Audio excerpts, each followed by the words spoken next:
Starting off at our number 10 spot, we have the Blarney Stone. For hundreds of years, the Blarney Stone has resided within Blarney Castle, which is near Cork, Ireland. The stone is a piece of limestone, and legend says that those who give the stone a smooch will then be given the gift of the gab. This little smooch can bestow the power of being able to talk your way out of any situation, which would be incredibly useful, but there are always those who try to indulge in too much of a good thing. The issues start when you attempt to take a piece of the stone, no matter how small, away from its home. Those who don't follow the rules and take the stone end up being cursed with bad luck. Every year, the castle receives parcels from greedy tourists who tried their luck at stealing portions of the stone. These parcels are returned with the intention of lifting the curse of misfortune. It is said that once the stone is returned, the curse will be lifted, which is most definitely good news. I guess the moral of this curse, however, is to not be greedy and just follow the rules. In our number 9 spot today, we have the Belcourt Castle chairs. Belcourt Castle is located in Newport, Rhode Island, and it is a former summer cottage. Construction on the cottage started in 1891, with it being completed in 1894, and inside there is a ballroom. This ballroom is important because it is said that it holds a group of haunted chairs. People who have visited the castle have reported a ton of strange happenings regarding this specific set of chairs. The reports include things like feeling chills racing up and down their spines, or feeling a strange sensation or a shift of energy while standing near the chairs, and some people have even explained how they have been pushed out of the chairs by an invisible force. I feel like just hearing these stories might be enough to explain the energy shifts some people are feeling, but actually being pushed out of the chair by some sort of invisible force would be absolutely terrifying, and I have no explanation for that. In our number 8 spot today, we have The Hands Resist Him. The Hands Resist Him is a painting created by artist Bill Stoneham, and it is supposed to represent the doorway that connects our world with the world of the spirits, sort of like the doorway to the other side. This is extra suspicious considering owners of the painting have claimed that they have seen the characters in the painting move, or sometimes even disappear at night. The painting is said to depict Bill as a child looking quite sad, holding a doll with very creepy hollow eyes. In the background, you can see mysterious hands reaching towards the boy. The creepiness of the painting is only elevated when we hear the stories of the reported 3 people who passed away after coming into contact with the painting. It ended up kind of disappearing for around 15 years, which is definitely very concerning, until it popped back up on eBay. Even then, the seller warned potential buyers that the painting was haunted and claimed that the boy in the painting would come out of it and scare them. The painting ended up being sold for $1,025 to a buyer in Michigan, and at this point it's unclear if they've had any trouble with the rumored hauntings and curses. In our number 7 spot today, we have The Orphan's Story. This is a book that was originally written in the early 1600s, but it didn't end up getting published until 2018. The Orphan's Story is about a 14-year-old Spanish boy who heads to the Americas. You know, kind of a classic coming-of-age feel-good story kind of vibe, but not exactly, and that is the reason it took so long for it to be published. While the curse in this book doesn't come from the story itself, there is something dark lurking in those pages. The book's publisher, Belinda Palacios, who worked on the book for 2 years, explained that throughout those years, she was often warned of the cursed book and how every publisher who had tried to work on it before ended up passing away in a mysterious way before they could finish it. When Belinda looked into this, it turned out to be true. Her research showed that those who tried to edit the book before either found themselves in horrible accidents or with strange illnesses. Luckily, Belinda made it through the process unscathed, so let's hope that maybe the curse has been lifted? Either way, it's probably a book I'll just stay away from. In our number 6 spot today, we have the Whaley House. The Whaley House is located in San Diego, and it was built in 1857. The site that this family house was built on was actually the location of San Diego's first public gallows, so as you can imagine, it's a pretty good backstory for a haunted site. Right after moving in, Thomas Whaley reported that he could hear the footsteps of Yankee Jim Robinson, who had been hanged at the gallows just 4 short years before the house was built. After moving in, the Whaley family began to experience a bunch of family tragedies, many of which actually happened inside of the house. The Whaley House is now a museum, and apparently the family members continue to haunt the site. These paranormal occurrences are often accompanied by the smell of cigar smoke and heavy perfumes. In our number 5 spot today, we have the Destiny Ring. Rudolph Valentino was an incredibly famous silent film star before he passed away at the incredibly young age of just 31 years old, and there are many out there who believe his untimely death was caused by the Destiny ring. This ring is one that he picked up from a California jeweler. Before purchasing it, there were warnings and stories which claimed that this ring was cursed, but Rudolph decided to go ahead with the purchase anyway. It is said that after this ring came into his possession, his luck began to turn. The movies he starred in started to do poorly, some even flopping, and his career began to struggle. From there, he fell incredibly ill, and when he passed away, he was wearing this cursed ring. From there, after his death, his lover ended up receiving the ring, but once it was in her possession, she too fell extremely ill, and decided that at that point it was best to give the ring away. All of the owners after that were reported to have died in strange ways or under mysterious circumstances, which has led to the ring now being placed in a bank vault, all locked up so that it can hopefully never cause harm to anyone again. In our number 4 spot today, we have the cursed portrait. Bernardo de Galvez was born in Spain in 1746, and he went on to become a military leader. He became well known for helping American colonies during the War of Independence before he apparently passed away under mysterious circumstances in 1786. There is a portrait of Bernardo that resides in the Galvez Hotel in Galveston, Texas, which is said to be one of the most haunted hotels in the world, and that makes sense because this portrait is said to be one of the cursed objects that gives this hotel its spooky title. The portrait is located at the end of a hallway in the hotel, and guests have reported the eyes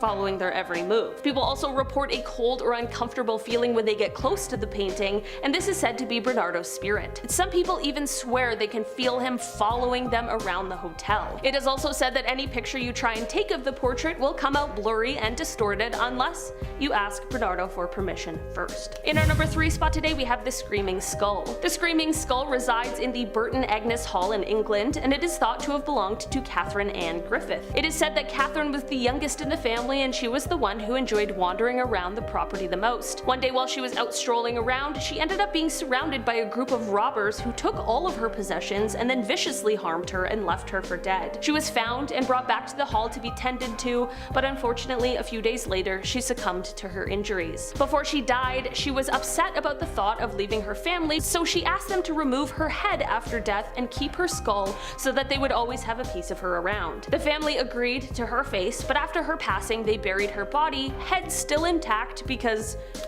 to be fair, it was an odd request. I don't know if I would have done it either. After her burial, the family began experiencing some extremely strange things around the house, like bumps and moans and horrible blood-curdling screams that they could not find the source of. This is when they decided to follow through with the request Catherine had left them, and the strange occurrences suddenly stopped. After this, at one point, a maid had found the skull, and in her surprise, she threw it out of a nearby open window, and alas, the strange occurrences began again. In the end, it was decided that the best policy was to place the skull in a secret spot within the walls of the house, probably behind some paneling in the Great Hall so that its presence could be easily ignored, and so that her spirit can reside in peace in her beloved home. I guess the lesson of this one is to follow the wishes of those who have passed, because you never know if their spirit is gonna stay lingering around afterwards. In our number 2 spot today, we have the Book of the Sacred Magic by Abramelin the Mage. When you're a practitioner of magic, you probably don't give the same sort of gifts that non-magic folks do, so it is no surprise that Abramelin gifted his son a book of spells and curses. In the early 1900s, this book was translated into English, and ever since then there have been rumors swirling that the book is cursed, which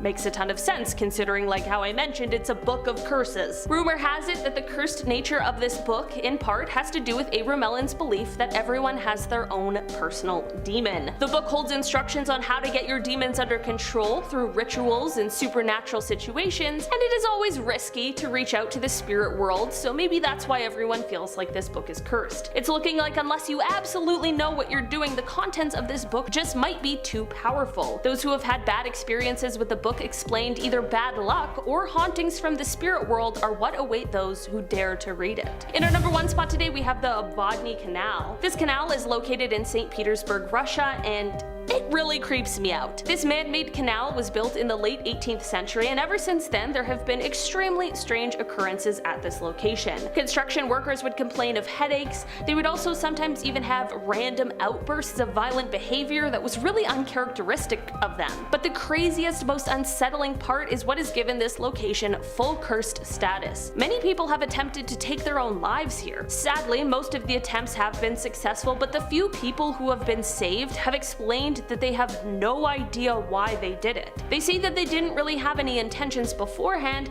and some have even said they felt some sort of invisible force pulling them into the water. Apparently there are some sinister souls that live beneath the surface of the water here, and there have even been reports of seeing a lady in white in the water before she suddenly disappears. Long story short, remind all of us to never go here. Starting off in our number 10 spot, we have the Stoop chair. This is the Stoop chair that once belonged to Thomas Busby. Thomas was a man who lived in Thirsk, North Yorkshire, and wasn't known as a very nice man, but he really loved his chair. Like, a lot. In 1702, he found his father-in-law sitting in it, and it sparked an argument between the two of them. The father-in-law threatened to take his daughter back, which is very 1702 of him, and that's when Busby kicked him out of the house. After this, Busby ended up going over to the father-in-law's house, and things escalated so far that Busby actually ended up killing his father-in-law, and then he went on to hide the body in the woods.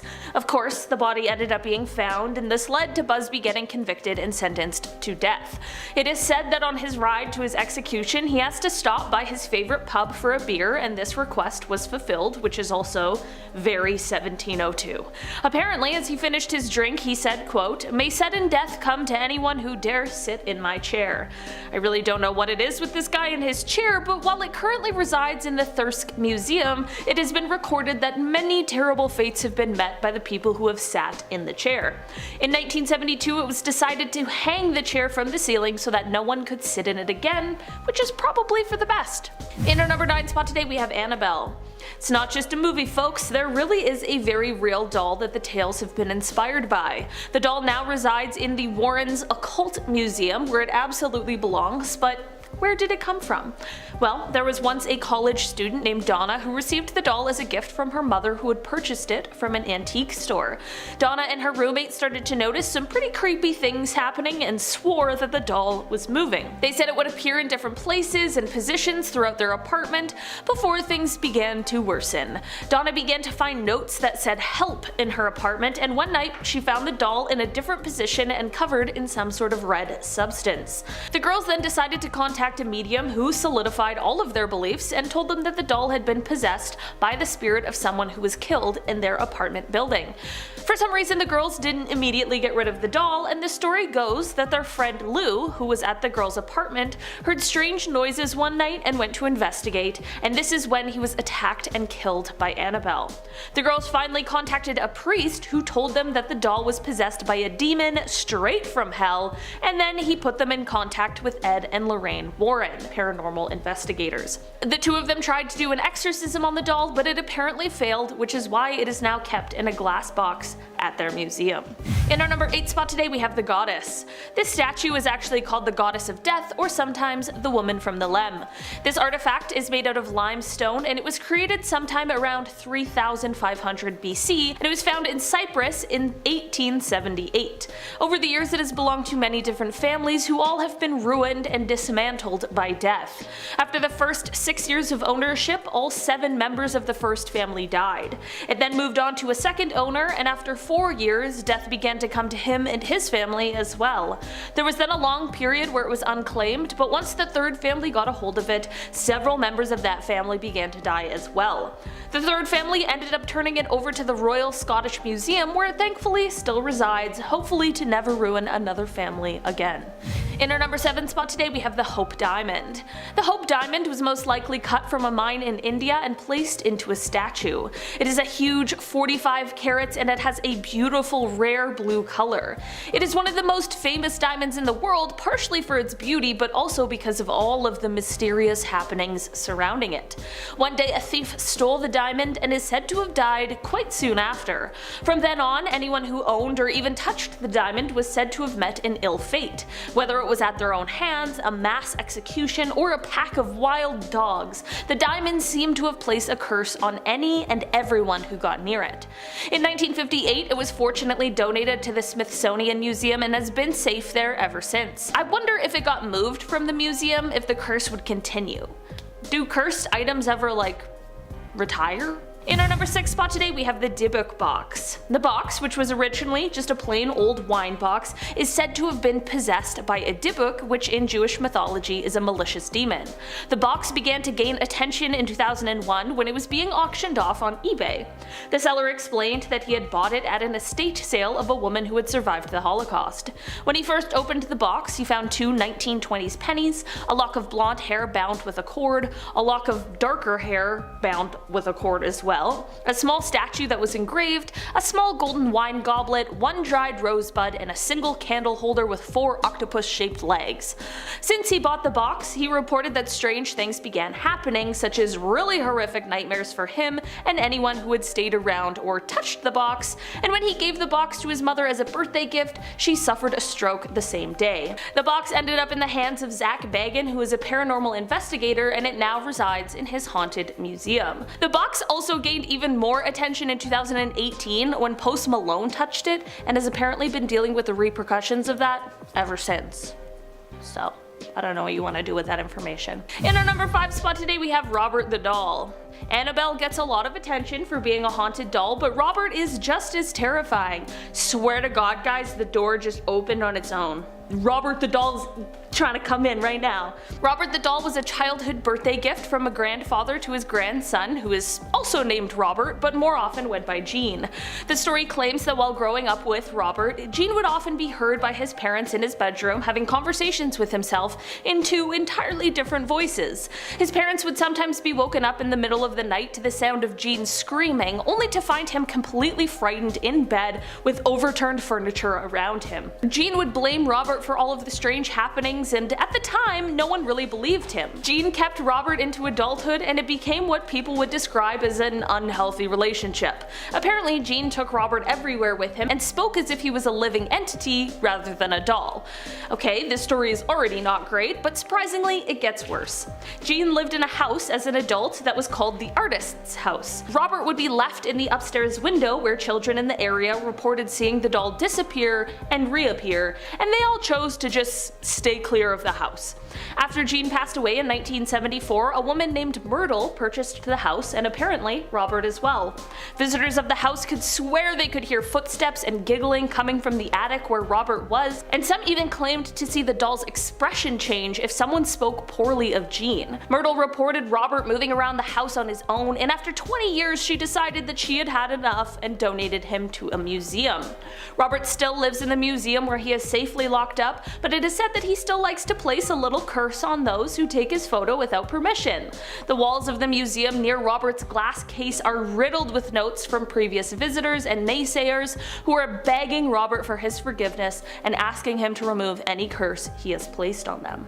In our number 4 spot today, we have the Koh-I-Noor Diamond. This diamond has an extremely controversial history, and it is the source of a lot of debate, but regardless of the ongoing conversations over who really owns it, we are here to talk about the curse that this stone is said to hold.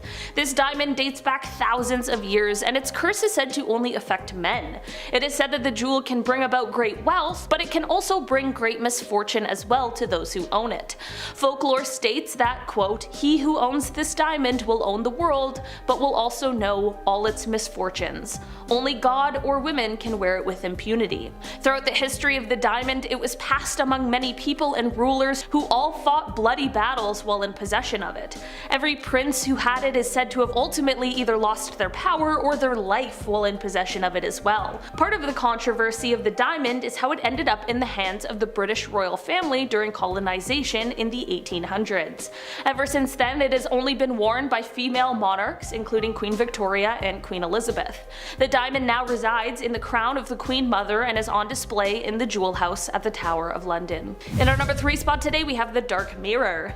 The Dark Mirror now belongs to the Traveling Museum of the Occult, who got it from the mirror's original owner. The mirror is said to show some pretty upsetting images when you stare into it.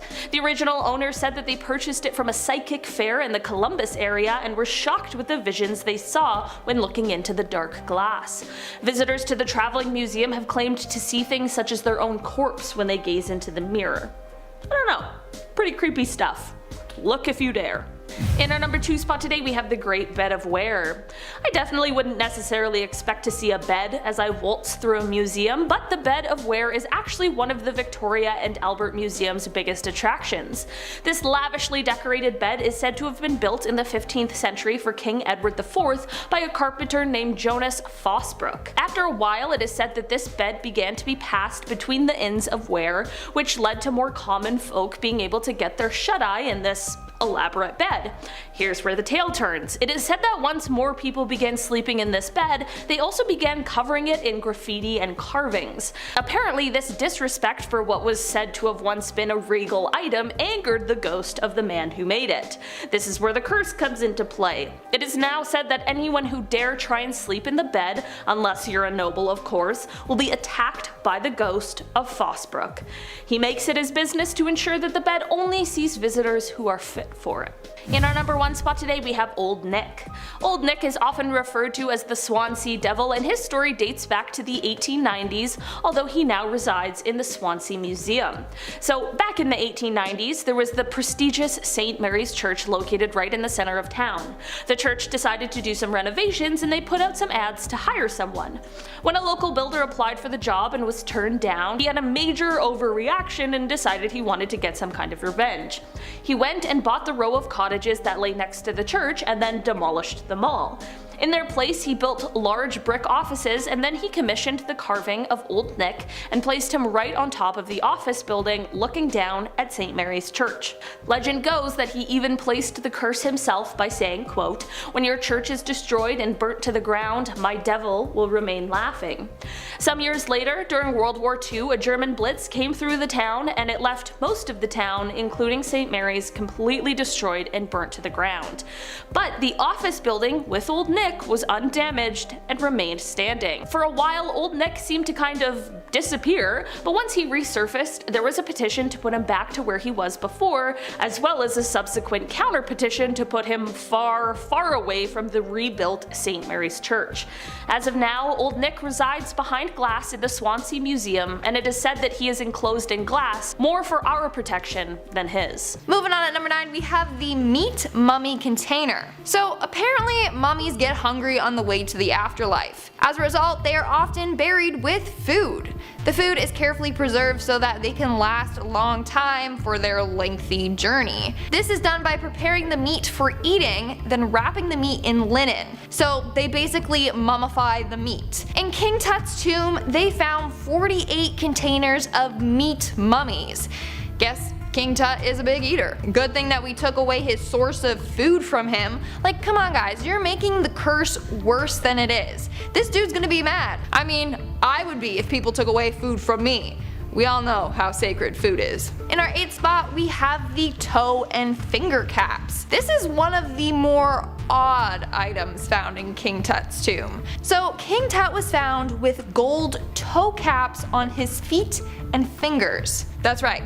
Just little golden covers for each individual toe and finger. These were placed on the divine after death so that their toes and fingers keep their shape. These were placed onto his body during mummification. It's also thought to protect the dead from magical dangers. Now, I'm hoping that they didn't remove these little caps from his body, but chances are they probably did. So if anything happens to his digits, boy, he's gonna be mad. Coming in at number 7, we have the woven gloves. Experts believe that this next piece is one of the few items that was actually used by King Tut while he was alive. International Egyptologist Tariq El-Awadi said, and I quote, "Most of the objects found in the tomb are ceremonial or designed to be used by the pharaoh in the afterlife. But he believes that these gloves were probably worn by King Tut, either during the wintertime or when he was riding his royal chariot." That's pretty cool. I mean, the gloves don't look too stylish, but I think all of these ancient artifacts are so amazing.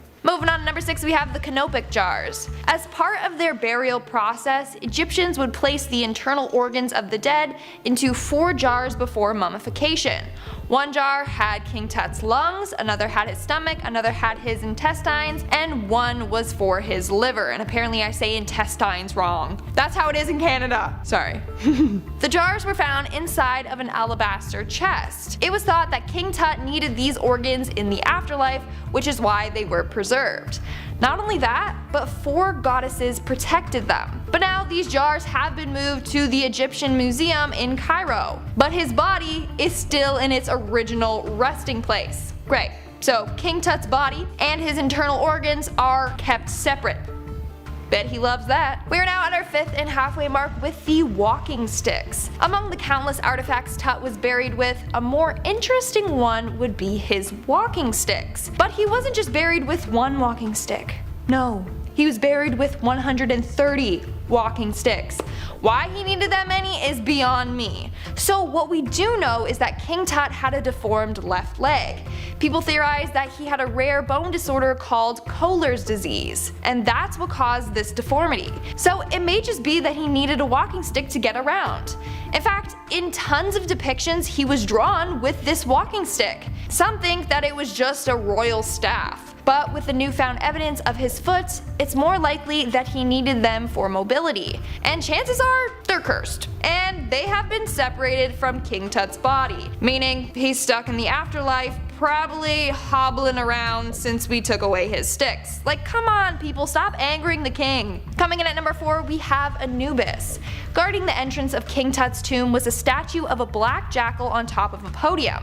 This jackal is known as Anubis, the god of the afterlife. Anubis is said to protect the dead, guarding their spirits from trespassers. The jackal was 3 feet long, made of wood and plaster. This was then painted black, which is the symbolic color of Anubis. Black was chosen since it represents death and decay, but it also symbolizes the fertile soil of the Nile and regeneration. It's crazy how much detail was put into these things. So Anubis was placed outside of King Tut's tomb as kind of a no trespassing sign. But we trespassed, so now it's cursed. I mean, it's said that Anubis punishes the mortals who ignore its warning and disturb the dead. In our 3rd spot, we have Tut's burial mask. Tut's burial mask, otherwise known as a death mask, was found in King Tut's coffin resting directly on the shoulders of his mummy. Okay, with a name like Death Mask, gotta be cursed. So these masks were made to resemble the person that it was placed on. It was done so that the spirits could recognize the body after death and help them to the underworld. The mask was filled with oils which helped with the mummification process. Not only that, but at the back of the mask there was a protective spell inscribed into it. The spell was to protect Tut's limbs as he travels to the underworld. Now, according to rumors, Tut's beard on the mask was accidentally snapped off and then glued back on. So not only did they remove a protective mask from King Tut, but they broke it too. Yeah, King Tut is probably really upset about that. Let's hope this didn't interfere with him getting into the underworld. Coming in at number 2, we have King Tut. So obviously one of the biggest discoveries in King Tut's tomb was King Tut himself. He was buried in a coffin, placed inside another coffin, inside another coffin, inside another coffin. There were 8 coffins in total. So like I mentioned before, anyone that handles King Tut's body or his artifacts are said to be cursed. After Tut's body was found, he was sent to a radiologist to get x-rayed. The radiologist's name was Sir Archibald Douglas Reed. The next day, after conducting the x-ray, Reed fell sick. He died 3 days later. His death is blamed on King Tut's curse. And in our number 1 spot, we have the Cobra Staff. So this is where it gets interesting. Rumor has it that the reason why several men mysteriously died after the expedition was because one of the workers stole King Tut's Cobra Staff. Howard Carter claimed that when they found the tomb, it was already robbed. But he may have said that to cover up the fact that him and his team took a couple of artifacts as souvenirs, particularly the Cobra Staff. Ironically enough, one of Carter's team members, James Henry Breasted, returned home to find his pet canary eaten by a cobra, and the cobra was still occupying the cage. A Cobra Staff goes missing, and a cobra is found in his home. Coincidence? I think not.